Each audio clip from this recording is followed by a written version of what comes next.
ഈ നമ്മുടെ ഈ ഓർഗനൈസേഷൻ ഒരു പാൻ ഇന്ത്യ ഓർഗനൈസേഷൻ ആണ്. ഇതിന്റെ ഓപ്പറേഷണൽ ഏരിയ എന്ന് പറയുന്നത് ത്രൂ ഔട്ട് ഇന്ത്യ.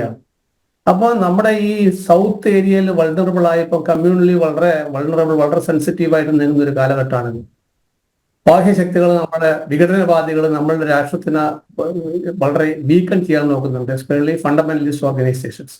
അപ്പൊ ഇത്തരത്തിലുള്ള ഓർഗനൈസേഷൻ കേരളത്തില്, ബാംഗ്ലൂര്, അല്ലെങ്കിൽ നമ്മുടെ ബോർഡർ ഏരിയയിൽ, ഈവൻ ബഡ്ക്കൽ ഏരിയയിൽ, അല്ലെങ്കിൽ തമിഴ്നാട്ടില്, പിന്നെ കോയമ്പത്തൂർ ഭാഗം, ഇങ്ങനെ പല ഏരിയകളിലും. അപ്പൊ ഇവിടെയൊക്കെ ഈസി ആക്സബിലിറ്റി, ഇമ്മീഡിയറ്റ് ആയിട്ട് ആക്ട് ചെയ്യാൻ പറ്റും നമ്മളെ ഈ ഫോഴ്സിന്.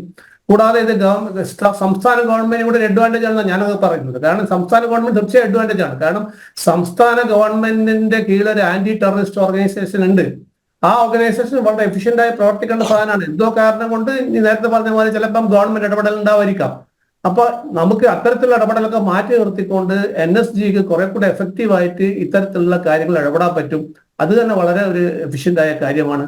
കൂടാതെ നമുക്ക് ഈ ഇതുപോലെയുള്ള കേസുകൾ, ടെറർ കേസ് റിപ്പോർട്ട് ആകുമ്പോൾ, ഇമ്മീഡിയറ്റ് റിപ്പോർട്ട് ആകുമ്പോൾ അതിന്റെ ഫീഡ്ബാക്ക് ആയിട്ട് പല കാര്യങ്ങളും ഈ ഓർഗനൈസേഷൻ ചെയ്യാൻ പറ്റും. സപ്പോസ് ഇപ്പോൾ ഒരു കോയമ്പത്തൂർ ബ്ലാസ്റ്റ് സംഭവിച്ചു, ആ ബ്ലാസ്റ്റ് സ്ഥലത്ത് ഇമ്മീഡിയറ്റ് ആയിട്ട് ലോക്കൽ പോലീസ് അവിടെ പ്രവർത്തിക്കുമ്പോൾ തന്നെ നമ്മുടെ NSGമാർ ഓർഗനൈസേഷൻ അവിടെ കോർഡിനേറ്റ് ചെയ്ത് അവർക്ക് പല കാര്യങ്ങളും പഠിക്കാൻ പറ്റും. പല ഇൻപുട്ട് അവിടുന്ന് കിട്ടും. അതായത് ഇത് എങ്ങനെയാണ് സ്റ്റാർട്ട് ചെയ്ത്, എന്തൊക്കെയാണ് ഇതിലെ കാണാത്ത പല കാര്യങ്ങളും, നമ്മുടെ സാധാരണ ഇൻവെസ്റ്റിഗേഷനിൽ കാണാത്ത പല കാര്യങ്ങളും എക്സ്പെർട്ടൈസ് ആയ ഈ ഏജൻസി വന്നു കഴിഞ്ഞാൽ അവർക്ക് ഇനി കൂടുതൽ അന്വേഷണം മുന്നോട്ട് കൊണ്ടുപോകാൻ പറ്റുന്ന ഒരുപാട് ഇൻപുട്സ് അവിടുന്ന് കിട്ടും. അതൊക്കെ ശേഖരിക്കാനും അത് അനലൈസ് ചെയ്യാനും ഡിസമിനേറ്റ് ചെയ്യാനും ഒക്കെ ഈ ഏജൻസിക്ക് പറ്റും. അപ്പോൾ ഒരുപാട് അഡ്വാൻറ്റേജ്, അതായത് ഈ ടെറർ റിലേറ്റഡ് കേസസിൽ അല്ലെങ്കിൽ ഈ NIA ഓർഗനൈസേഷന് വളരെ എഫക്റ്റീവ് ആണ് ഇങ്ങനെയുള്ള ഓർഗനൈസേഷൻ വരുന്നത്. കാരണം നമുക്കറിയാം, ഇപ്പൊ നാഷണൽ ഇൻവെസ്റ്റിഗേഷൻ ഏജൻസിക്ക് ഈ നേരത്തെ പറഞ്ഞ മാതിരി സംസ്ഥാനത്തിന്റെ കയ്യിലാണെങ്കിലും, ഹോം ഡിപ്പാർട്ട്മെന്റ് സംസ്ഥാനത്തിന്റെ കയ്യിലാണെങ്കിലും, അതിന് ഒരേ ഒരു ഏജൻസിക്ക് മാത്രമേ ഉള്ളൂ സംസ്ഥാനത്തിന്റെ ഈ പവറിലേക്ക് കടന്നു കയറിയാൻ പറ്റിയ ഒരേ ഒരു ഏജൻസി നാഷണൽ ഇൻവെസ്റ്റിഗേഷൻ ഏജൻസി മാത്രമാണ്. NIAക്ക് ഡയറക്റ്റ് ആയിട്ട് കേസെടുക്കാൻ പറ്റും. NIAയുടെ സബ് ഇൻസ്പെക്ടർ ലെവൽ ഉദ്യോഗസ്ഥൻ ഒരു സ്ഥലത്ത് സംസ്ഥാനത്തെ ഏതെങ്കിലും ഭാഗത്ത് വന്നു കഴിഞ്ഞാൽ അദ്ദേഹത്തിന് അവിടുത്തെ SHO പവേഴ്സും ഓട്ടോമാറ്റിക് ആയിട്ട് NIA ആക്ട് പ്രകാരം അങ്ങനെ ആ പവേഴ്സ് അയാൾക്ക് SHOന്റെ പവേഴ്സും കൂടി സബ് ഇൻസ്പെക്ടറിന്റെ ഒരു ഓഫീസേഴ്സ് വന്നു ചേരുകയാണ്. അപ്പൊ അദ്ദേഹത്തിന് ഇൻഡിപെൻഡന്റ് ആയിട്ട് ലോക്കൽ പോലീസിന്റെ സപ്പോർട്ട് ഇല്ലാതെ തന്നെ അദ്ദേഹത്തിന് പ്രവർത്തിക്കാൻ പറ്റും. അപ്പൊ NIA ഓർഗനൈസേഷൻ ആക്ട് ചെയ്യുമ്പോൾ അതിനെ സപ്പോർട്ട് ചെയ്യാനും അതിനെ എക്സ്ട്രാ ഒരു റീഇൻഫോഴ്സ് ചെയ്യാനും NSGക്കൊക്കെ സാധിക്കും. അതൊക്കെ ഇതിന്റെ അഡ്വാൻറ്റേജ് ആണ്. അപ്പൊ നമ്മള് ഈ സംസ്ഥാനത്തിന്റെ ഹോം ഡിപ്പാർട്ട്മെന്റ് സംസ്ഥാനത്തിന്റെ എക്സ്ക്ലൂസീവ് പവേഴ്സ് ആണെങ്കിലും അതിനെ മറികടന്നാണ് NIA ആക്ട് ഉണ്ടാക്കിയിരിക്കുന്നത്. അപ്പം NIA ഓർഗനൈസേഷൻ ഈ അന്വേഷണ സംഗതികൾ മുന്നോട്ട് കൊണ്ടുപോകാനും ഒരുപാട് കാര്യങ്ങളിൽ അവർക്ക് ഈ ലോക്കൽ ഏജൻസി, അതായത് IB മാതിരി തന്നെ അതിനെക്കാട്ടി കൂടുതൽ സപ്പോർട്ടുകൾ NSGമാർ ഓർഗനൈസേഷൻ വന്ന ഒരു കായകബലം, അതായത് ലോക്കൽ പോലീസിന്റെ സംവിധാനം ആവശ്യപ്പെടാതെ ഇപ്പൊ നമ്മളെ NIA ഉദ്യോഗസ്ഥന്മാർക്ക് CRPFന്റെയും CSFന്റെ ഒക്കെ സപ്പോർട്ടാണ് ആവശ്യമാണെങ്കിൽ എടുക്കുന്നത്. ചില സമയങ്ങൾ തീർച്ചയായിട്ടും ഒരു സംസ്ഥാന പോലീസിന്റെ എല്ലാ ഉദ്യോഗസ്ഥന്മാരും എടുക്കുന്നുണ്ട്. അത് കൂടാതെ ചില സമയങ്ങളിൽ CRPFും CSFും ഓർഗനൈസേഷൻ എടുക്കുന്നത്.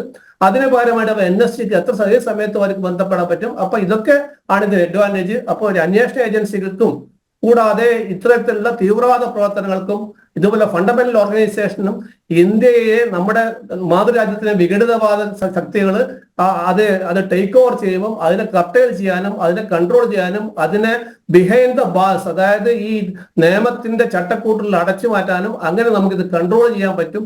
അതിനാണ് ഇതുപോലെ ഓർഗനൈസേഷൻ വരുന്നത്. അത് തീർച്ചയായിട്ടും നമ്മളൊക്കെ സപ്പോർട്ട് ചെയ്യുന്നുണ്ട്. അത് മലബാറിലാണെങ്കിൽ, മലബാറിലെ ഓർഗനൈസേഷൻ ആണെങ്കിൽ വളരെ സന്തോഷം. മലബാറിലെ ഒരു ഓഫീസർ എന്നല്ലാണ് ഞാൻ പറയുന്നത്. അല്ല, മാത്രമല്ല ഈ രാജ്യാന്തര മയക്കുമരുന്ന് മാഫിയ അവർ കണ്ണ് വെച്ചിരിക്കുന്ന ഒരു പ്രദേശമായിട്ട് കേരളം മാറിയിരിക്കുകയല്ലേ അല്ലേ സമീപകാലത്ത്? ഇപ്പോൾ നാർക്കോട്ടിക്സ് ബിസിനസ് എനിക്ക് തോന്നുന്നു അതുകൂടി ഒരു പക്ഷേ ലക്ഷ്യം വെച്ചിട്ടുണ്ടാവും. തീർച്ചയായിട്ടും അത് ഞാൻ നേരത്തെ പറയാൻ വിട്ടുപോയതാണ്. കാരണം വെച്ചാൽ ഈ നമ്മുടെ ഈ ഗോൾഡൻ ട്രയാങ്കിളിന്റെ ഈ ഡ്രഗ് മാഫിയ ഒരു ഗോൾഡൻ ട്രയാങ്കിളിലാണ് വർക്ക് ചെയ്യുന്നത്. പക്ഷെ ആ ഗോൾഡൻ ട്രയാങ്കിൾ വിട്ടിട്ട് അവരൊരു പുതിയ ഏരിയ, ഈ കൊളംബോ, കൊച്ചി ഏരിയ കൂടി അവർ ആ ട്രയാങ്കിളിലേക്ക് കൊണ്ടുപോകാൻ ശ്രമിക്കുകയാണ്. അപ്പം ഇവിടുത്തെ ഈ നമ്മളെ ഡ്രഗ് മാഫിയയും ഈ ഡ്രഗ് ആക്ടിവിറ്റീസും അതുകൂടി വൾണറബിൾ ആയിട്ട് വരുന്ന സംഭവമാണ്. അതുകൂടി കൺട്രോൾ ചെയ്യാനും കൂടിയാണ് തീർച്ചയായിട്ടും ഇപ്പൊ NSC പോലെയുള്ള ഓർഗനൈസേഷനോട് വരുന്നത്. കാരണം നമ്മുടെ കേരളം വളരെ ഓപ്പൺ ആണ്, വളരെ നമ്മുടെ ബന്ധം വിത്ത് ഈ UAE മാതിരിയും മറ്റ് കൺട്രിമാരും നമ്മളെ പഴയ 50-100 കൊല്ലം പഴക്കമുള്ള ബന്ധമുണ്ട്. ആ ബന്ധത്തിന്റെ മറവിൽ ഇപ്പോഴും സ്വാഭാവികമായിട്ട് ഇത്തരത്തിലുള്ള ഡ്രഗ് മാഫിയ കൂടി വർക്കൗട്ട് ചെയ്യുന്നുണ്ട്. അപ്പം പാകിസ്ഥാനിൽ നിന്ന് ഇപ്പോഴേ ഗുജറാത്ത് ഏരിയ വിട്ടിട്ട് അത് കുറെ കൂടി ഓപ്പൺ ആയ നമ്മുടെ കർണാടക, കേരള തീരത്തു കൂടി ഇത് വളരെ ഈസി ആയിട്ട് അതിന്റെ എൻട്രി ചെയ്യാൻ പറ്റും എന്ന് കണ്ടെത്തിയിട്ടുണ്ട്. അതിനെതിരെയും കൂടിയാണ് ഇത് വന്നിരിക്കുന്നത്. അപ്പം നമ്മളെ കോസ്റ്റൽ ഗാർഡിനെയും കൂടി NSC ഒരുപാട് റീഎൻഫോഴ്സ് ചെയ്യുന്നുണ്ട് എന്നാണ് പറയാനുള്ളത്.